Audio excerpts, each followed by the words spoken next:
see. We're going live. All right. Facebook, be nice to us. This is episode number 62. I had Josh McDowell, Ray Comfort, and Wow. Steve Arterburn. Yeah, I had a lot of good people on this show. Wow. You've had some great folks on your Yeah, program. yeah. So, hello. Welcome to another episode of Laughter for All podcast. I am comedian Nazareth, and thank you for joining us. Remember, you can, as you watch this, you can ask questions, and if we remember to look at the comments, we will respond to them. Honestly and truly, this, as you know, Laughter for All is about laughing. But since the pandemic has started, we've been inviting speakers and different people and physicians and all other people to help you cope with the pandemic. But today we have a comedian.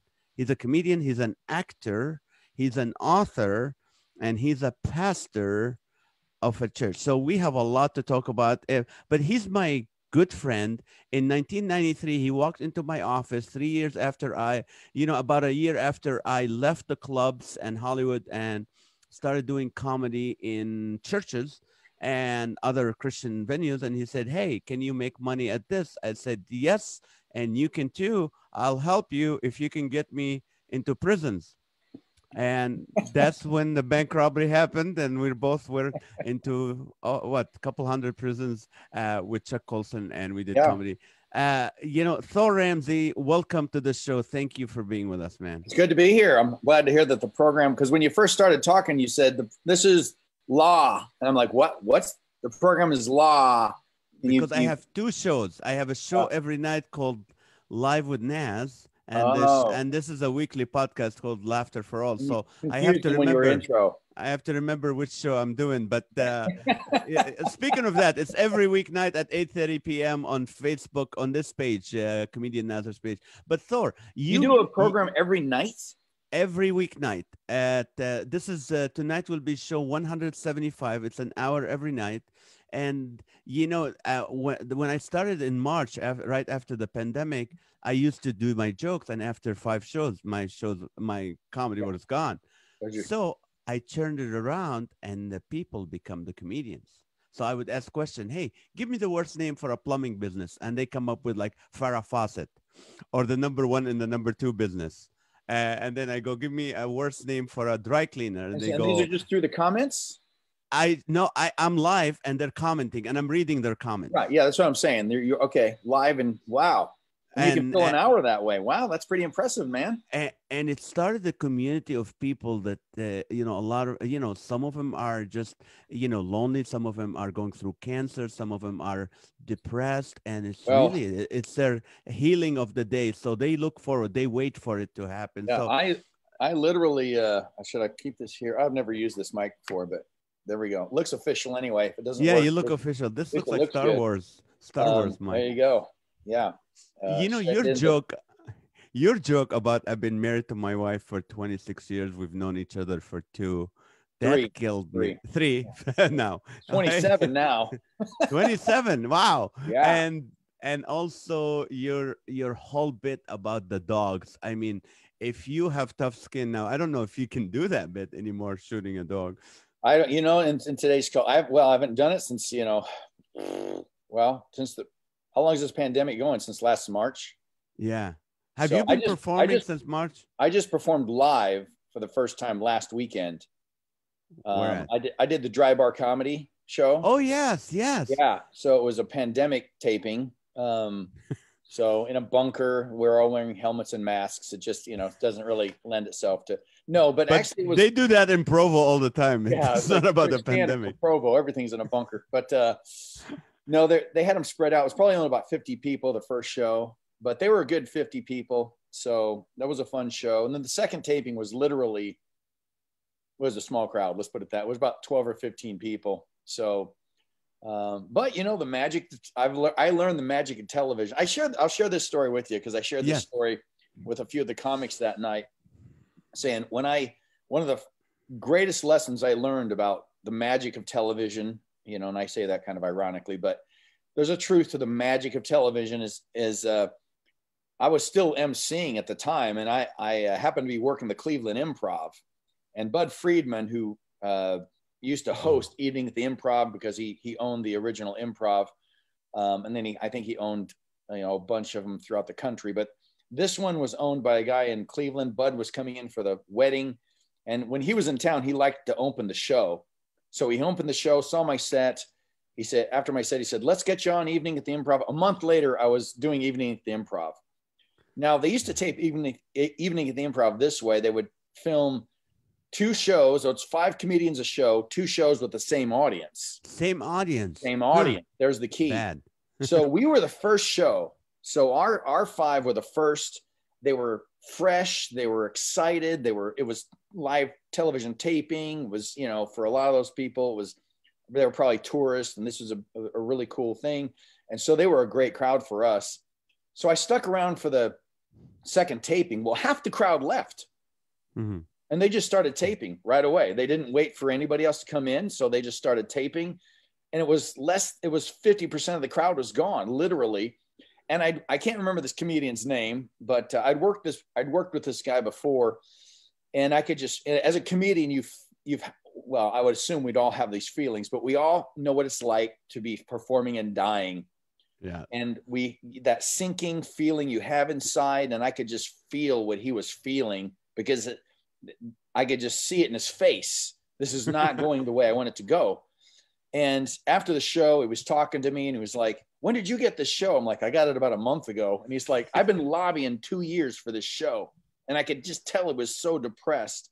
Well, I happened to see when they aired on a national television or cable or what, cable's national television too. So, but when they aired on cable, so I saw our program, and then later I was in a hotel room somewhere. I just remember flipping through the channels and Evening at the Improv. I'm like, oh, it's his set. So here he is performing. And if you would have put those shows side by side, they didn't sweeten. It's called sweetening when you add to the laugh track. They didn't sweeten ours at all because we had a good hot crowd. So they didn't need to do anything. The show that he performed for, it actually on television looked like a better set. If you'd have put him side by side, he should have waited and bought live. I'm serious. Live, his show it's not that there wasn't any laughter, but just not the laughter you want for a live taping. And so that was the lesson I learned is like, if you're performing on television, you just act like you're killing and they will fix it. And there's we had this in the movie, fix it in post. That's kind of a funny saying. Well, not a funny saying, but it's just kind of a motto to go on. It's like, just move on. We'll fix it later. And some things you can fix later. And laughter is certainly one of them.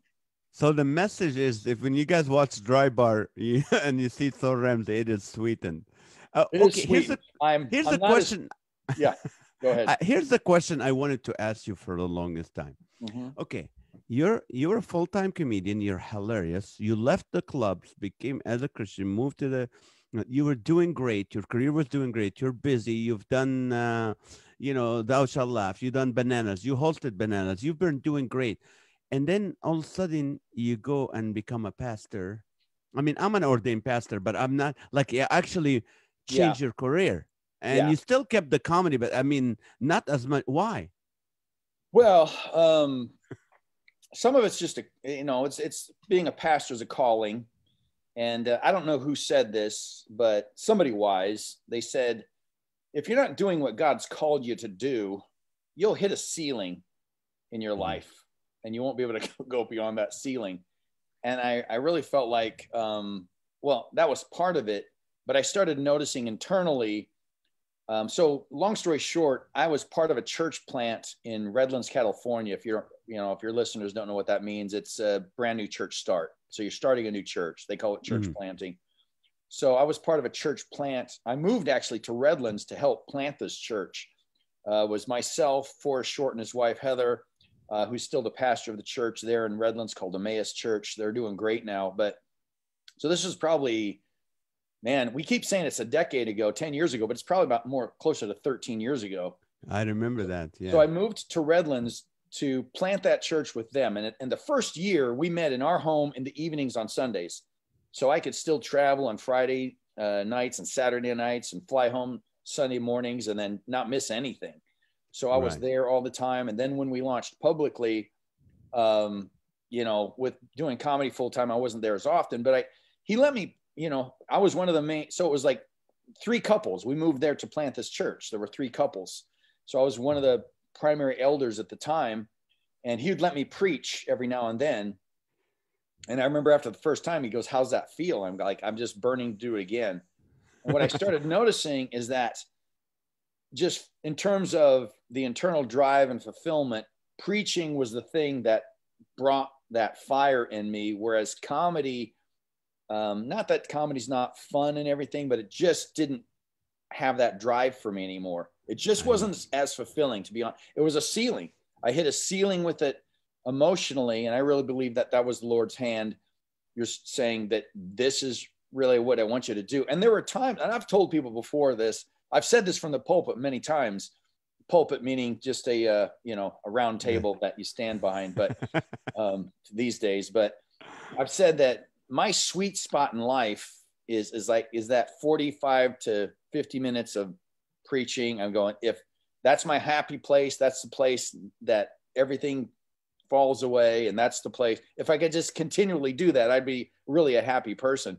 But without comedy, like if you can just preach every week and not do comedy, you'll be happy. But I'm coming back to this year, the pandemic's really brought some things out. So I can tell you about some different things I'm working on. Go ahead. Yeah. Well, I'll give you for an example. I've never been a political comedian ever. Like I never did any. You and I are both the same. I'm kind of a suburban comic. I do observational stand-up. We're kind of in the same mold. You have a lot to talk about in terms of your background and your ethnicity and everything like that. So I was just from the same standpoint, being married, kids, blah, blah, blah. Nebraska. That was my act growing up. Here's how my mom was. Here's how my dad was. Here's what my town was like, right. That kind of thing. Neighbors had dogs, they barked, that kind of thing. My dad would shoot them. True story. But anyway, and then, of course, I would always say, I'm not condoning that. I'm just saying they stopped barking. But it was a true story. But the point is, I was never political. And even as a Christian, I never put, and even now it's like I don't put all stock in the political process. But I really feel like since 2015, the scope of this country has changed dramatically. And the moral landscape of this country has changed dramatically. And I feel like, to be honest, I don't know if this will offend your viewers or not. I didn't vote for Trump in 2016.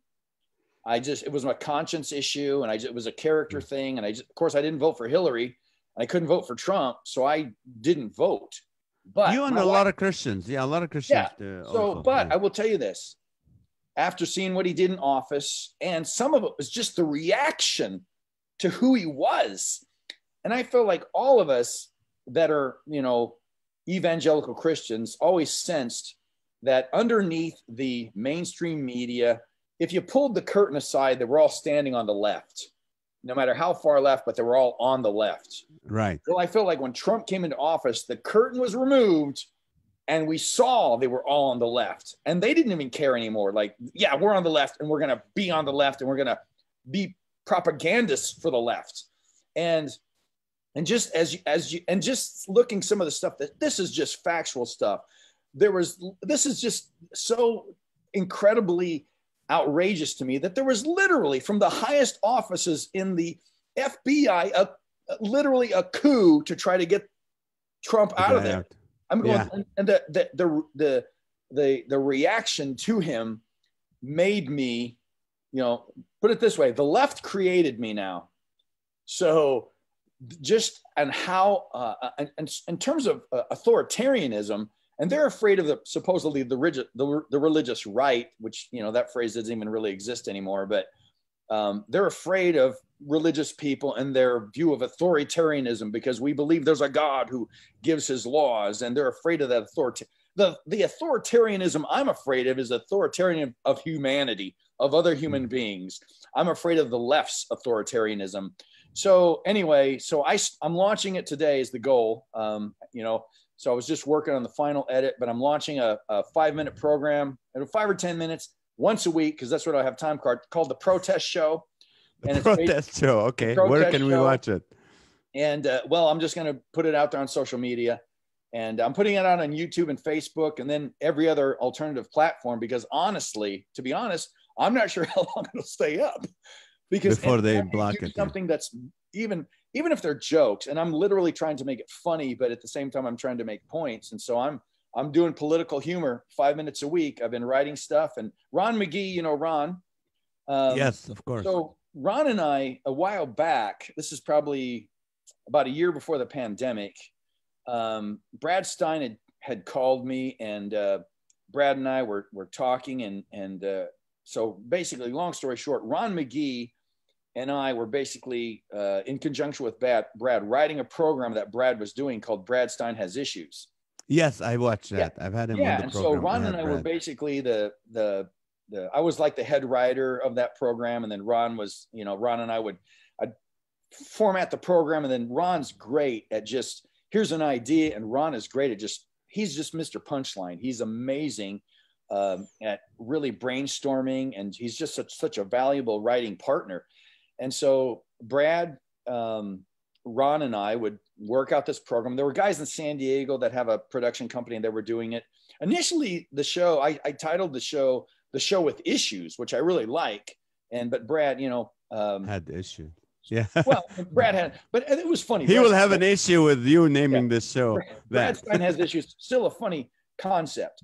And I thought it was a pretty funny show, but long story short, it was just, we didn't know Zoom existed back then, which would have made our lives easier, because part of it was I was driving 90 minutes a week in to meet with Ron, and we'd sit down and format as many shows as we could. And then we'd meet up, the goal was to tape several shows. I think we taped about 3 or 4 at one shot, and we were trying to do a season of about 12, but and it was not a paying gig at this time. So we ran into some issues. As the travel was an issue, the time was an issue, and then we ran into some editing issues in terms of, I really needed to edit the program, and I just didn't have time to do that, because you know what it is, like a comedian. It's like if the editor doesn't have that sense of comedic timing and know what doesn't the funny is, and it wasn't really in front of a live audience other than the crew, and they would laugh at certain moments, but they weren't really an audience, so to speak. So it was hard to edit if you didn't understand where the funny was in the thing. So anyway, long story short, we didn't finish that out, but I talked to Ron this last week, and we had brainstormed on Sunday, and then because I'd written a bunch of stuff, and I went over it with Ron, and then we punched it up, and then I filmed it Sunday, and then I'm editing it and hopefully launching it today. But the goal is Ron and I will meet once. So we meet on Zoom now, which is great. So I've reconnected with a bunch of, even though this pandemic has been emotionally tough, we'll talk about that maybe, but so for the last 2 or 3 months, so I've got several comedy buddies other than you that I've been friends with for years. Leland Clausen. Oh yeah. Canadian comedian that people might be familiar with. Funny. Bone Hampton, black comedian, and then Darren Strebolo, who lives up in Cloquet, Minnesota. He was on the program, yes. Yeah, Darren has a radio show too.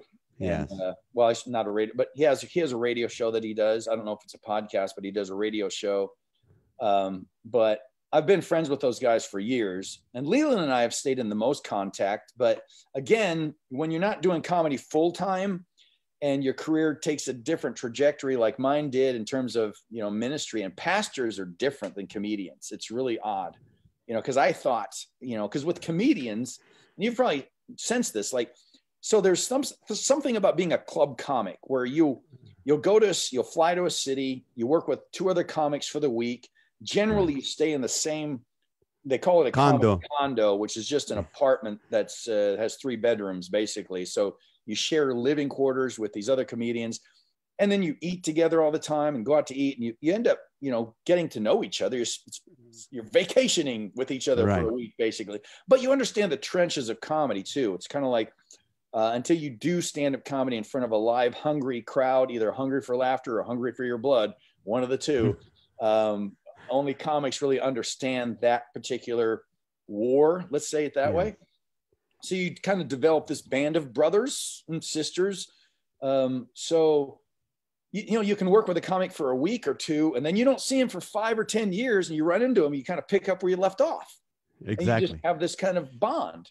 And I was thinking, well, pastors, we're bonded by the Spirit. We'll clearly have a greater bond than, no, it's not that way. And because I found that comedians have a certain there's a certain psyche and personality that these type of people become comedians.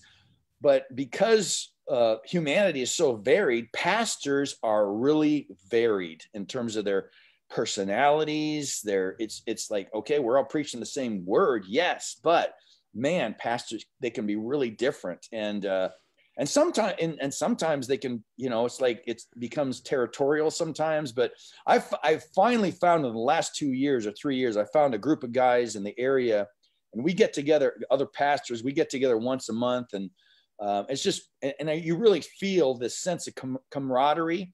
And none of us have big churches. I think that's part of it. Most of us are church planters, or we have smaller churches.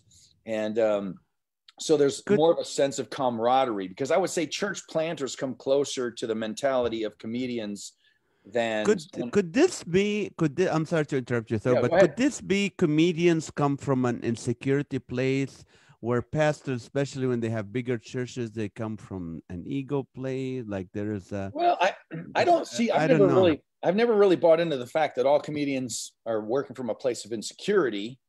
Because if you listen to. You weren't, yeah.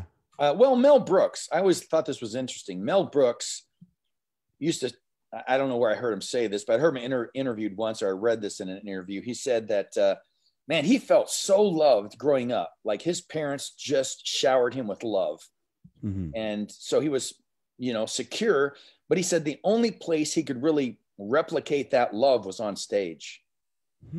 So it was really that, really coming from a functional home that made him. And I think a lot of comedians develop comedy as a defense mechanism to getting beat up or being picked on. And generally, oppressed groups become good at comedy. If you look at the history of the Jewish people, famous Jewish comedians, because the Jewish people have always been a minority, they've always been oppressed. Black comedians. But if you look at oppressed groups, and I'm not jumping on the social justice bandwagon the way culture defines biblical social justice defines justice, not the way the BLM social justice. BLM completely justice. Different type of mindsets. Political social justice and social politics, those arguments always fail. But let's not mistake it. They're always moral arguments. It's just that they don't have a foundation for their morality. That's another story. But yeah, but I think there is something about comedians, though, that, and it's not to say comedians aren't varied in their perspective and their, the different that was things. Me texting you. Yeah, my wife. I just want to make sure, So I want to let people know you have a wonderful, lovely wife, Danica. Your daughter Eden is close to John's age. She's between Carol and John, because I remember the birthday party when we were invited. And then you went to Disneyland, right? Yes, they were. Yes, we went to Disneyland together. Disneyland. I've never been with another comedian and a family at Disneyland, so you guys are the only ones. And then you adopted another child, and 8 years later, we adopted Kate. We got her when she was 14 days old. She was the first safely surrendered baby at I think it was the Victorville Hospital there. Oh, so and then you just adopted another boy 2 weeks ago. We got him when he was 3 months old, and then his adoption was finalized probably about a year later. But he just turned 3, and they all look like you and Danica. This is amazing because we did not. We didn't say give us kids that look like us, but they all look like my wife. They're all blonde, and even Rex is blonde. The little 3-year-old, he's blonde. Kate was blonde. Eden's blonde. Eden is very blonde. Yeah, well, when she lets her hair go natural. So, what do you think of this whole political correctness now? It's like where the cancel culture. The cancel culture. Should I open? Should I start you on this? Well, yeah, I that's the stuff I'm trying to. Well, first, I do think if Biden's president or not, I mean, I do think there was something fishy going on. I'm not saying that the election was so rigged that that's the only reason he's president, but I don't think we can deny that there wasn't discrepancies in the system this year. And that's troubling. And what's troubling are groups that don't want to investigate that, because we're talking about our democracy here. But that's part of the cancel culture. If you look at, the best word for it is cultural Marxism. But if you look at Marxism was not about fixing things. Marxism is not about making what's there better. Marxism is about replacing what is there. Mm-hmm. That's why cultural Marxism is about canceling your history. If you look at Marxist countries, they want to cancel history. They destroy history. That's why, you see all these people tearing down statues because, somebody from the 18th or 19th century doesn't have 21st century sensibilities. It's not to say you ever justify racism, but every person is a product of the time they live in. Woodrow Wilson was a blatant racist.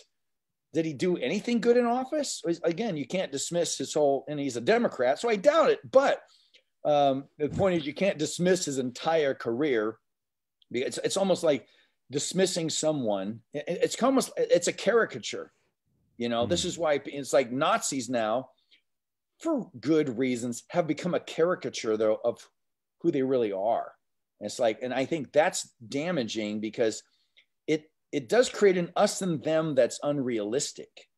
Because if Nazis are just this caricature, bad person, evil person, then of course you're the good, person with the white hat. But humanity is much more complex because it's like the people who say, I believe people are basically noble and good.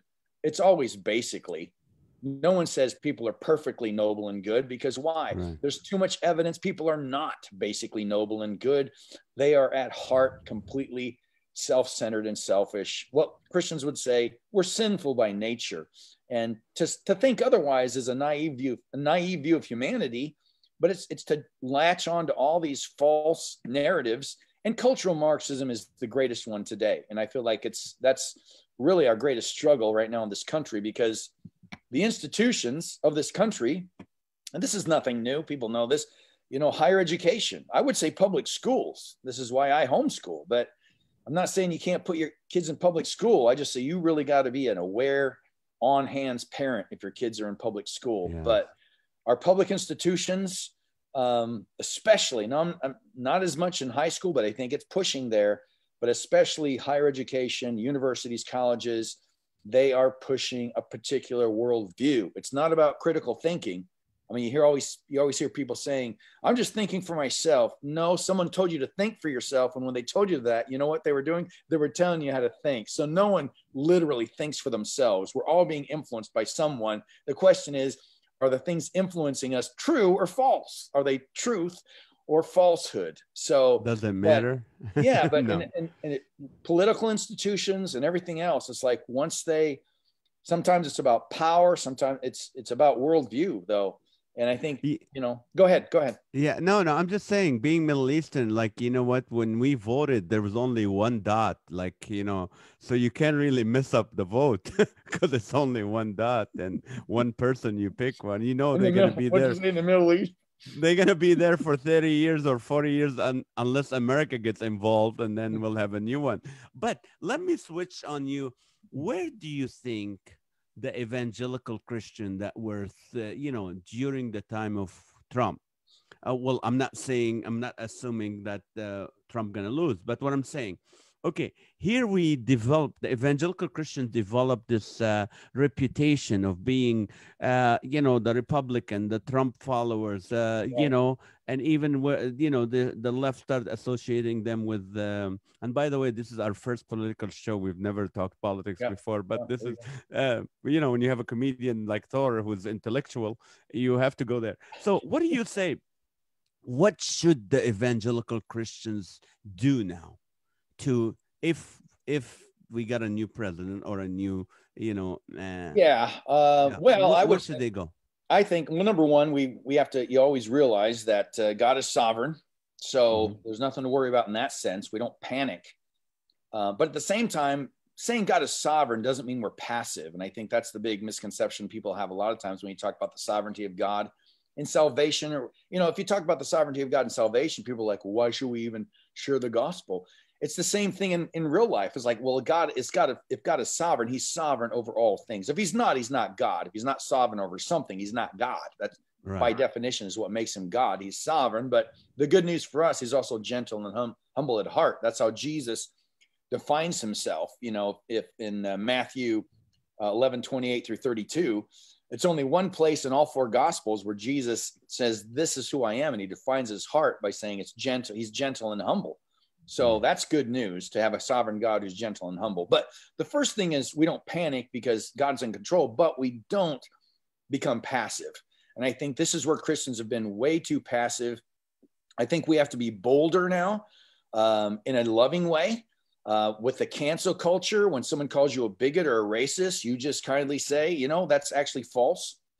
Just because I'm white doesn't mean I'm a racist. That's a false narrative. I don't buy into it. I'm sorry if you're buying into it, but you have to show me in my speech, in my behavior, and something I've done, prove to me that I'm a racist or a bigot. If you define me, this is the crazy thing. I grew up in the 1960s, right? Martin Luther King. When I was a kid, when I was about 7, 8, 9 years old, all these things were happening. Bobby Kennedy was shot. Martin Luther King Jr. was shot. And these things were, the Vietnam War was going on, and these things were just on the news. I mean, they didn't put up any trigger warnings. Make sure your kids aren't in the room because you're about to see a Vietnamese man shot in the head and bleed on the street. Boom, there it is on the news. You're a kid, you're watching it, because there were only 3 channels back then. So this is what you watched. But Martin Luther King Jr. said, right, we shouldn't judge each other on the basis of the color of our skin. And if you do, you're a racist or you're a bigot. And now what's being done? We're defining ourselves by the color of our skin. That's identity politics. And it is very deep, unchristian, it is unloving, and it's unbiblical. So as Christians, we have to speak truth to power, and truth to power in terms of the cultural narrative that dominates is the powerful one. So we have to kindly speak into that and say, you know what, I'm not a bigot. I'm not this, or I'm not that, however you want to define me. So number one, speak into things that you weren't afraid to speak into. And I think just do it in a loving way. And the whole idea is truth wins out in the end, but we cannot be afraid to speak up and to say, it's like, I voted for Trump this last year. This is the only time in my entire political life as a human being that I actually voted for someone. In the past, I always voted against a party. Right? The Democrats were always a little too left, but I grew up in a Democratic home, right? My dad was always like, he was a trucker. So he's like, the Democrats are for the working man. We're Democrats. And oddly enough, now all the Democrats are really rich and powerful people in Hollywood. It's like, where did that switch happen? Clearly, they're not for the working man anymore. That's why I'm so amazed. So many working class people are duped, and so many minorities, I feel, are duped by the Democratic Party. 2 amazing documentaries people have to watch. First one is What Killed Michael Brown. It's a must see. What Killed Michael Brown. It's by a Black intellectual by the name of Shelby Steele. It is absolutely amazing. I don't know how someone can watch that and deny the narrative that he presents in that documentary. And Netflix? What's that? Is it on Netflix? It is on Prime Video. I canceled Netflix.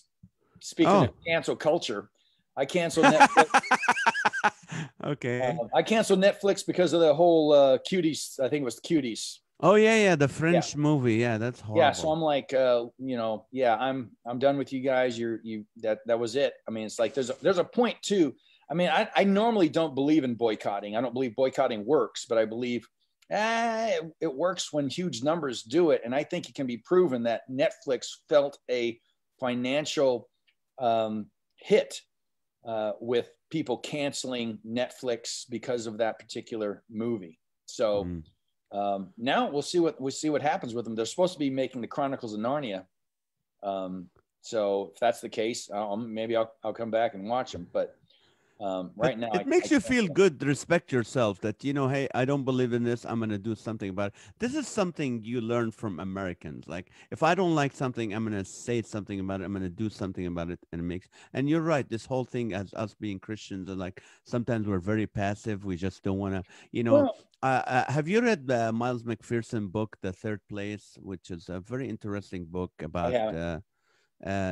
it's like when Joshua was fighting against Jericho, and the angel came up and he asked the angel, "Are you with us or are you against us?" He said, "I'm neither with you nor with them. I'm with the Lord." And that's where he in his book said the third place, which is where we as Yeah. Christians we need to stand. But you're right. You can't be passive. You gotta be Yeah, loving. well, But and some of it lends itself because we're gentle. It's the whole idea. Jesus was gentle and humble at heart. mm, He's gentle with those who want to crucify. He's gentle with everybody. Whether you're on his side or against him, he's generally gentle. Now, but at the same time, he spoke the truth, and so I feel like we can speak the truth, and I feel like we, as Christians, generally we don't, even though we're Protestants, right? Our name comes from protest. We come from a line of people who protested falsehood regarding the gospel. So thank God for the Reformation, that because they protested the teaching of the false gospel at that time, that we have the gospel now restored, the gospel that was biblical. So our whole background is Protestants. We're protesters. And I think we've gotten away from that because as conservatives don't generally protest. That's really a radical leftist thing. But I think we need to get better. That's why I called my show The Protest Show.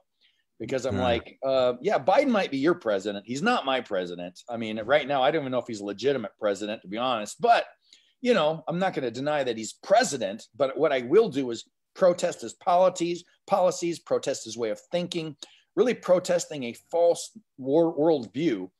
And I feel like we have to do that. And I'm going to do it through comedy, but do it in some way, right. Because I feel like a lot, like my wife's been a supporter from 2016. She was a supporter.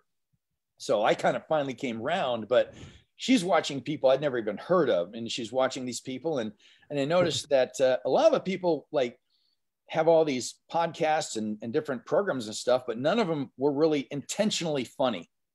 Like they might be humorous, but but I'm going, I'm writing it, I'm reciting it, I'm making it look like a Daily Show type of broadcast, even though it's 5 minutes, but still I'm trying to make it funny other than not having a live audience. So we'll see how funny it is, but funny to me. It's a funny to me show. You're also not just a comedian or a pastor. You're an author. You wrote a book, many books, and I love the titles. But the first one I want to mention here is called the Money Meltdown. Because your name is Thor Ramsey, not Dave Ramsey. Thor Ramsey's Total Money Meltdown: A Proven Plan for Financial Disaster. Well, there's a whole long story behind that book that I really don't have time to tell, but is there a story behind that book? But my wife and I basically followed Dave Ramsey's Total Money Makeover to get out of debt. And what I started doing was kind of keeping a journal. Because man, when you're trying to get out of debt, it is hard. It's discouraging. And I started keeping a journal going because I was talking to my editor at the time. Somebody that was, I'd write the stuff and send it to him, and he'd give me comments on stuff, and I'd rewrite, send it back. But he was like, "What's your next project going to be?" And I'm like, "I don't know." But I started keeping a journal. I could probably make a book out of this, climbing out of debt. And we kind of figured that this book would kind of be a supplemental, is what was the idea, to Dave Ramsey's book, because as you're working his plan, you really need encouragement on those days you feel like quitting. And so I just shared every stupid financial thing we did as an encouragement to people. It was like, no, yeah, there's someone dumber than you out there financially. So it took us about 18 months to climb out of debt. So the book had a happy ending. Oh, it had. You did climb out. Yeah, I remember you used to say something like the only way we can get out of debt is one of us dies. Me telling your wife. I forgot about that joke. Yeah. So and then you came up with a book called Broke: How Not to Give Up When Climbing Out of Debt. That's actually a rewrite. That's basically the same book. Oh. Because we ran it. It's a long story, but we ran into some copyright issues when they made that cover. With Dave Ramsey? Yeah. Oh, boy. Yeah. Oh, they'll come after you. Yeah, he's got his own zip code. So Moody Press does not. So, enough said there. But I've actually started moving towards, I've been working on novels.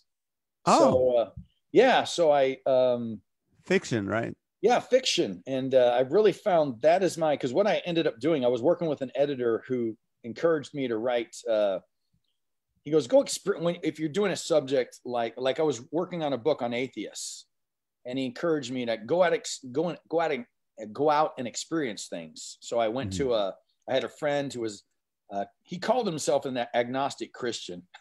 What he was is very confused, but he took me to basically an atheist meeting. They like the Inland Empire and the Inland Empire gathering. Free Thinkers Club or whatever they called. And we went to that. And then afterwards, a few of us went to the restaurant next door and had a meal and discussed things. And so that was a great experience. I went and saw Penn and Teller, who are both atheists, in Las Vegas, and attempted to interview them after the show and had a little bit of an interview with them after the show, but just experiences like that. So I was working on that book, and long story short, there was a guy from Cruciform Press that was he's a published fiction author, and he was basically starting a fiction program for them, or a fiction division of their publishing house for them. And he'd read my book, The Most Encouraging Book on Hell. Yeah, I was going to go into that. The most encouraging book on hell ever. Yeah. So he'd read that book, and he said, he wrote me a nice note saying that he'd quoted me from that book in his book, which was actually a fiction book. And he sent me his book and the nice note. And I called him up, says, man, I've been working on these novels I have 2 novels I've been working on for literally 20 years. Wow. And just, cause I wasn't doing it full time, but I was working on them at certain points. And he said, well, Cruciform really and these were full length novels. Like these are 300 and 400 page novels. And he was saying Cruciform really, really does short form, books. And so I'm like, well, let me get back to you in a couple of weeks here. So I took a book I was writing on atheists and turned it into a novel, because it was all about my experiences and stuff. And I had a story that I'd put aside first, because this is what you do as a writer. Whatever idea you have, you file it away, because you never know when you can use it later. So I had an idea for a screenplay about an atheist. This was even before God's Not Dead came out. And of course, I liked my story idea better, but that's how it always is. You like I remember that. And so I had this idea about an atheist, but I took that story idea and then put it in the novel, and then worked everything else around that. And so that's it. They're, supposedly going to publish that. We're waiting for that to be published, but it's at the publisher. It's been edited, been ready to go. And then I have 2 other books I just sent out to a friend of mine, is a journalist for, I think it's called ProPublica is what they're called, but it's like it's a big time secular journalism, online journalism.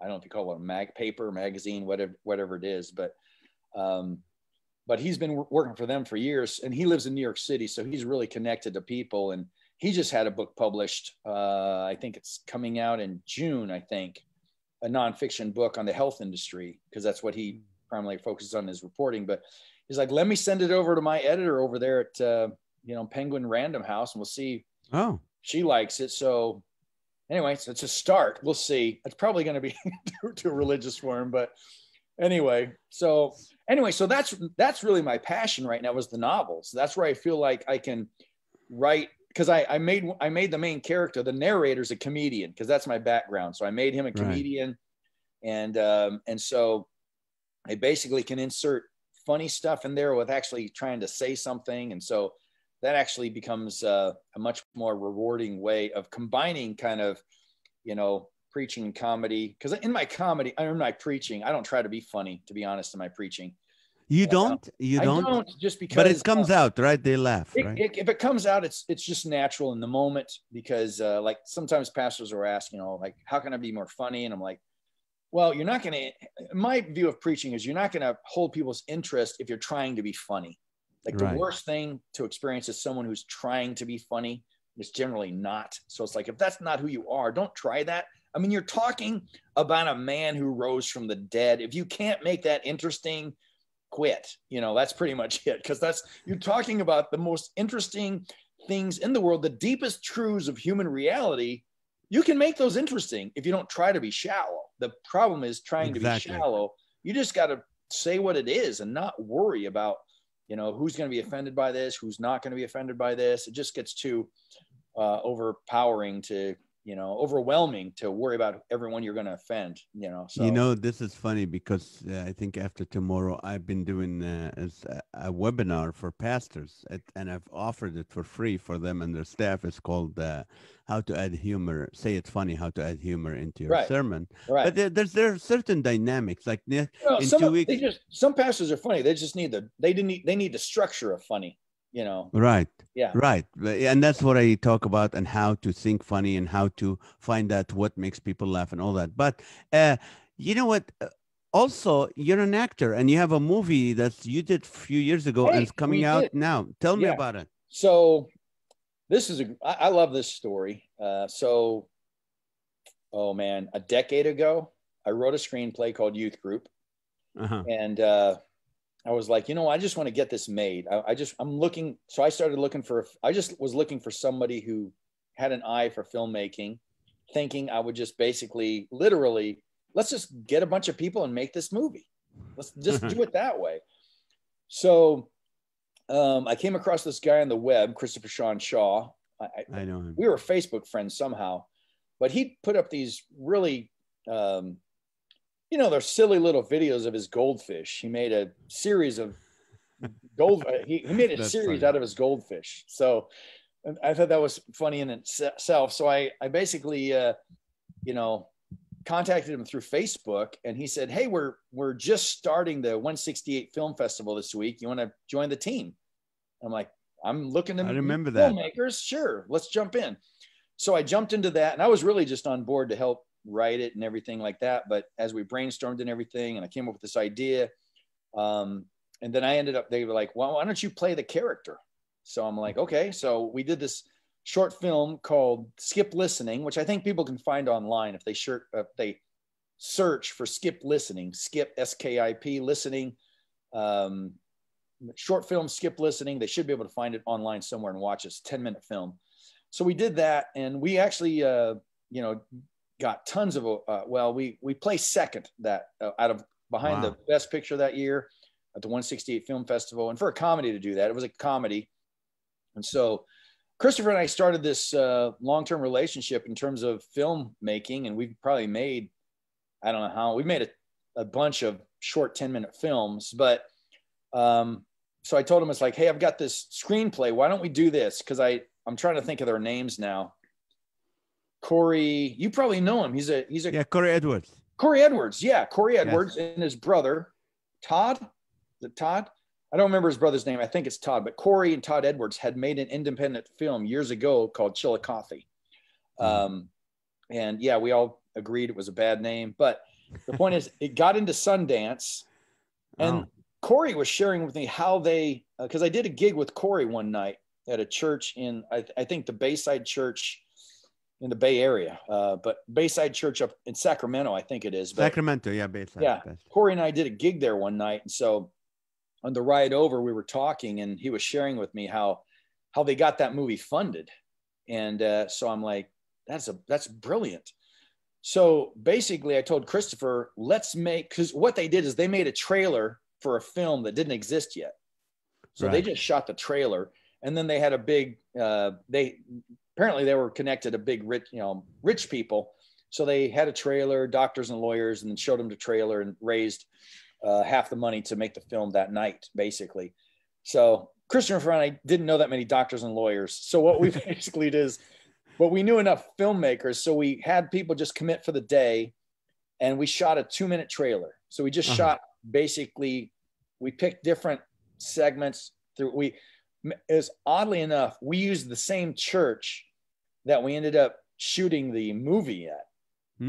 So, but it was interesting how that church became available, and it was a big, gigantic mega church out in the Los Angeles area. And so we shot the trailer there, and then just started showing the trailer. And Christopher he was doing social media stuff that would embarrass me. I'm like, please, just calm down, because it's like, this is stuff I would be embarrassed by. But thank God there's people like that just don't have a sense of embarrassment, because Stephen Baldwin saw the trailer and called us and said, man, I love this. Let's get together and meet. So we actually had a meeting with Stephen. The meeting in itself, well, I'll tell you, so Christopher, first we have a phone meeting. We talk through, this is probably, I don't know, 45 minutes to an hour phone meeting. Uh-huh. So we're going to meet him in LA then. So we meet Stephen Stephen Baldwin at this secret type of Hollywood actor hotel that's in almost like a residential area. So people don't recognize it and type of thing, but we meet him on the roof, of course, you go to the highest level. So we meet him on the roof of this hotel, and he'd just come from a meeting with Mel Gibson about some Viking movie Mel Gibson was trying to make. And then that night, and I didn't know this, I'm not, I don't have People magazine. I don't know all the ins and outs of these relationships, but as we're in the meeting, his daughter comes up with a group of kids from they're in the series. Miley Cyrus had a series at the time. I forget what it was called. Yes. Hannah Montana. Hannah Montana. Yes, of course. My kids. There was some cast members from Hannah Montana. Yeah. And they came up and they were on their way over to Will Smith's son's house, to hang out with his son. Jaden. But it was just one of those nights where you just felt like it was surreal because, this is not your everyday life. And it almost felt like what it felt like is that you're walking down the street and you see a man on a unicycle with a cow on his head juggling. And this is just bizarre. And, but that's what that first meeting was like, but that's what got the ball rolling. And then Stephen went out and found the guy from My Pillow, Mike Lindell. Yes. Who also funded Unplanned, the movie.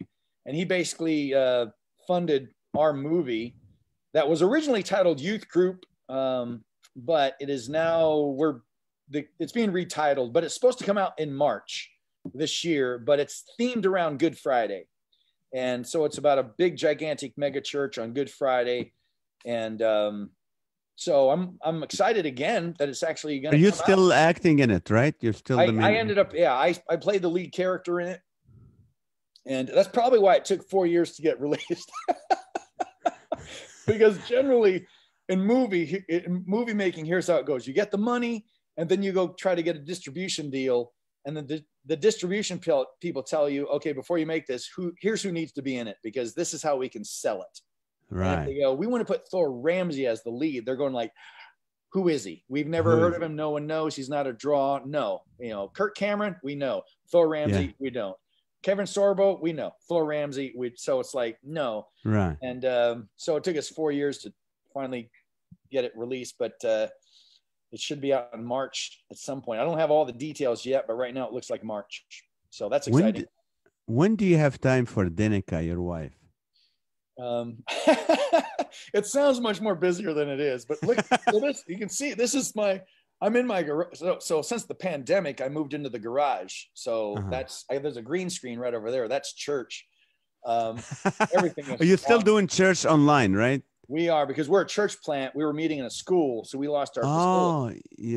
Yeah, that's right. Yeah, so we're talking to another church now that, matter of fact, I was going to email him today, but we're talking to another church. They meet at 9 or 9:30, so they're talking about letting us use their facility for free at 11. So if that comes out, then we'll be live again, which would be very exciting.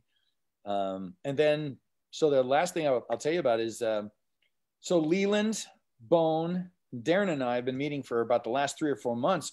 We meet every Tuesday, and we've been working out a storyline for a screenplay because we always thought, we always talked about doing something together just as friends. And so we're coming up with these storylines and working out these stories about 4 friends and what goes on with them. So that's been fun, just reconnecting with those guys and seeing them every week now, because right before the pandemic, my goal was to call call friends that I've known for years once a week and just to check up. And I called them all first at the beginning of the year going, hey, I just want to start, just so you guys know. So, because a lot of times when you don't talk to people every week, when you see a call, you're like, oh, this is going to be a long conversation. But I just wanted to let them know there might be a 5-10 minute. I just want to connect with you every week.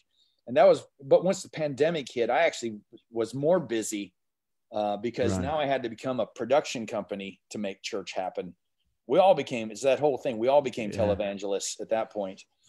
And so I was more busy once the pandemic hit than I was before the pandemic. I had more free time.